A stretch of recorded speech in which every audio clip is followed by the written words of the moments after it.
Hey, everybody, it's me, Sarah, your Christian forgiveness coach, and you are listening to Forgive Everyone for Everything Every Day Right Away, episode number 48, Forgiveness and Opinions.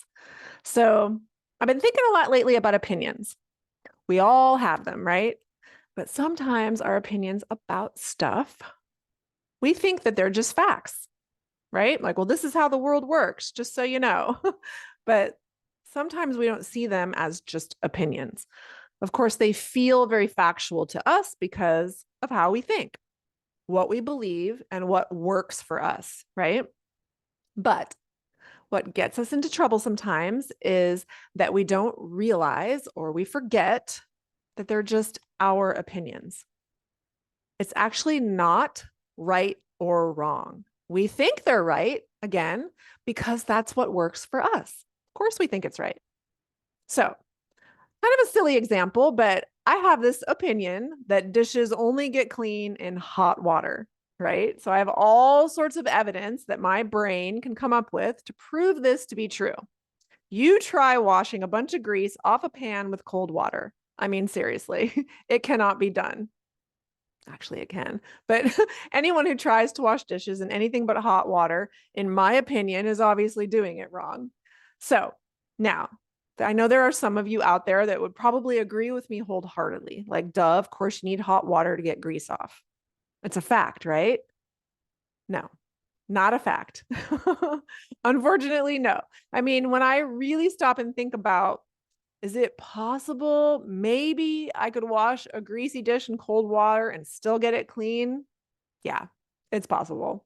And I'm resisting it. Like I can feel it, but if I just kind of drop that resistance, I can see that yes, it is possible.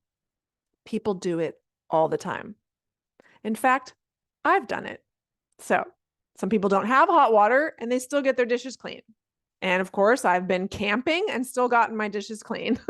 I've had the power go out and I've still gotten dishes clean without hot water. So now, dishes can get clean without hot water.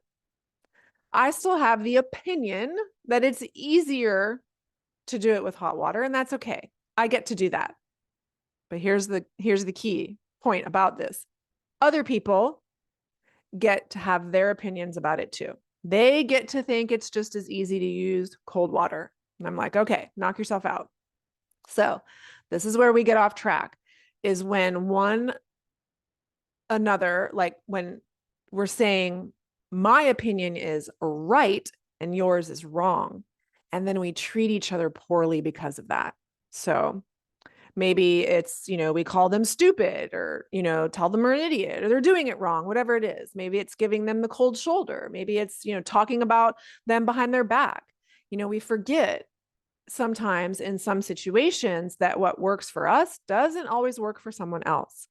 And if it's causing us to show up or treat that person in such a way that we don't want to be treating them, then it's worth taking a look at. So, why do we think our best way is the only way? Sometimes that can be a useful question to ask ourselves if we want to gain some more understanding around it. So, I can personally remember I was about 8 years old and I was doing dishes at the sink, cold water. And I remember my older sister came up behind me and she said, dishes don't get clean in cold water. You have to use hot. And I was like, oh, my little 8-year-old me was like, oh, okay. I didn't know that. Now I know. So I believed that my whole entire life. Now, just like someone taught her that, right? Does it make it true? No. Does it make it right? No. It's just what I was taught. Okay. So cool. Now that I understand why I think that, I can open up to the fact that there's more than one way to wash dishes. Okay. So we often think, especially when it comes to our loved ones, that we know what's best for them. Anybody else think they know what's best for other people? So sometimes that's coming from a very well-intentioned place, right? We love them and we want what's best for them, and we think we know what's best for them. But if your relationships are suffering because you think you know what's best for them and you're letting them know that then it might be worth taking a look at. So, do you know, like really, what someone else should or shouldn't do? What is or is not best for someone else. Because the truth is, as hard as it may be to accept sometimes, the truth is that we never know what is best for someone else. Okay. We never know what someone else should or shouldn't do. Okay. We can want certain things for them, but we have to let them decide what that is. Okay. So just take a deep breath and kind of let that sink in.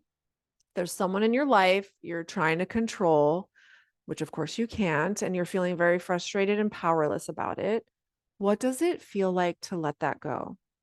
To let go of what you think is best for them and what you think they should do. If you can really think about letting that go, I hope it brings you some relief, because from that relief, I think that we can all practice showing up for ourselves, for them, how we want to. Okay. Because at the end of the day, that's really all we have control over, is how we show up. So keep your opinions. Don't keep them. Change them. Doesn't matter. I'm gonna keep my opinion that the hot water cleans better. Okay. But we can give others the space and the love to have their opinions too. And I think it's one of the most important pieces to forgiveness. All right. See you next time.